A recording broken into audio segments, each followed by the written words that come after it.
How's it going, Jack Tackers, and welcome back to another video for you guys. Today I am going to be doing a movie review for Rocky, the 1976 iconic piece of film history, and I thought I would do a bit of a Rocky review-athon, I guess that's what I'll call it, leading up to Creed 3, which releases, I believe, in March. So we only have 2 months to review. I'm trying to do this. We'll see how far I get, but I'm trying to review every Rocky and obviously Creed film up until Creed 3 releases. So that's the idea with these videos.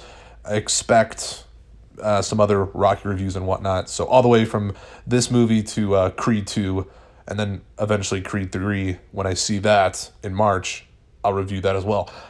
Anyway, let's just get into the review here. This movie is, first of all, just amazing, and I just recently rewatched it. And I've seen it a few times before this most recent rewatch, and I always was like, yeah, it's a good movie. Like, I like it for sure. But this recent rewatch just kind of blew me away a little bit. I mean, it really showed me that this movie is something special and just so damn motivational at times. I mean, this movie hypes you up. It's one of those films that just kind of makes you want to run. I mean, especially that the scene in the movie of the iconic montage sequence, and I keep saying iconic, but I mean, that's what this movie is. It's incredibly iconic and just super memorable. But you have the most memorable moment in terms of the montage sequence where Rocky's training for the fight with Apollo Creed. And the scene where he's running and he keeps getting faster and faster and faster, just, man, that's cinema to me. It is just so exciting, amps you up. I absolutely love it. And overall, this movie is just really well structured overall. And this is directed by John G. Avildsen, which I make note of that because he's a pretty phenomenal director. I mean, not only did he do this movie, but he did do The Karate Kid, and he directed Lean on Me, which both are great movies. And I think he did direct Rocky 5. But yeah, John G. Avildsen's just a goat. He's an absolute goat. And he really directs this film quite well. I mean, this movie looks great. It's kind of a low budget, you can kind of tell. And it's very chill at times. And, you know, I have a new perspective on these movies, especially this one, where you're just, you're kind of just watching Rocky's life in Philly. I mean, these movies aren't really boxing movies. They are just dramas, a character study almost, if you could say that.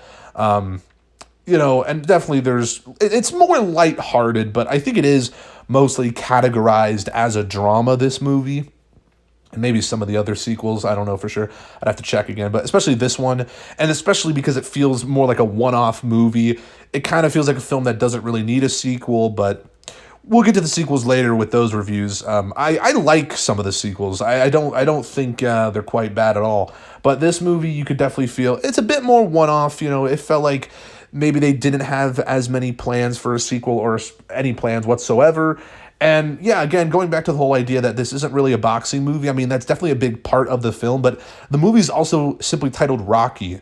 It's about Rocky and his life and his relationship with Adrian. And Adrian is just, man, she's a great character as well, and their relationship, Rocky and Adrian's just so cute and wholesome and genuinely one of the best relationships I've ever seen in a movie or a TV show. Like, it's just like it's so likable. You latch onto it so easily. It's something that you're rooting for. You're rooting for Rocky to get Adrian and for them to get together. And it's just something you enjoy watching. I mean, this is just such an enjoyable movie overall. And you just love the character of Rocky. I mean, and his love for animals. I love that as well because I love animals as well.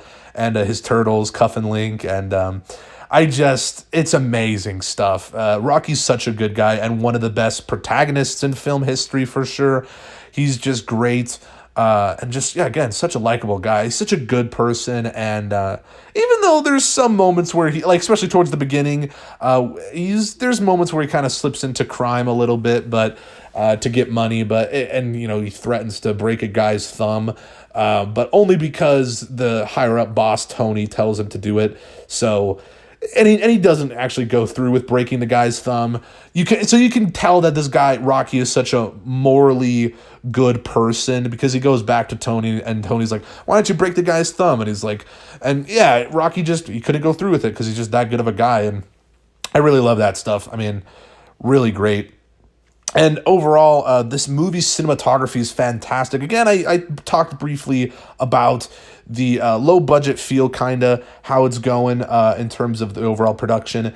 And, it still looks great. Again, the montage sequence, especially where he runs up the steps and throws his arms in the air, that shot is absolutely beautiful and just great. I really enjoyed it.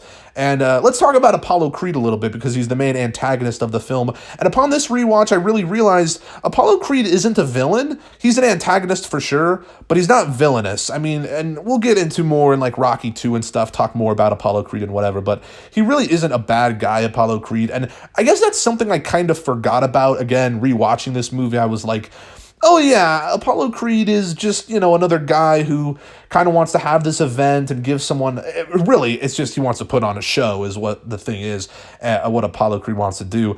And I love Apollo Creed. It's really, he's a great character, to be honest, and I think he's a great antagonist for Rocky. You're definitely rooting for Rocky in this movie, of course. I mean, that's what they want you to do, but you can kind of understand Apollo Creed for sure. And I think Rocky, views the fight as something that is an actual fight, and Apollo kind of views it as a show. And I think that dynamic is just very interesting. And yeah, I really enjoy the character of Apollo. He's fantastic and one of the better antagonists in the Rocky universe, I guess you could say. But like out of 10, what would I give this movie? I guess I should. Or should I do it out of 5 stars like they do it on Letterboxd? Well, I gave it a 4.5. I think I gave it a 4 initially on my Letterboxd, which link in the description, by the way. Have to plug the Letterboxd. But yeah, I gave it like a 4 initially, and now I gave it a 4.5 now, because this movie just really showed me. Again, this most recent rewatch reminded me how good of a movie this truly was, and just kind of rocked my world a little bit. Rocked it, Rocky, get it? But yeah, I really love this movie. It is definitely up there in terms of one of the most iconic pieces of film history, as I previously mentioned. But of course, let me hear your thoughts on this movie, and let me know if you want to see more Rocky reviews in the Rocky Review-athon, I guess, if we're calling it that. I didn't know what else to call it, but I do plan on doing more reviews, hopefully, for the rest of the films. But of course, if you liked this video, make sure to give it a thumbs up, subscribe if you are new, and yeah, I'll see you guys in the next one. Peace.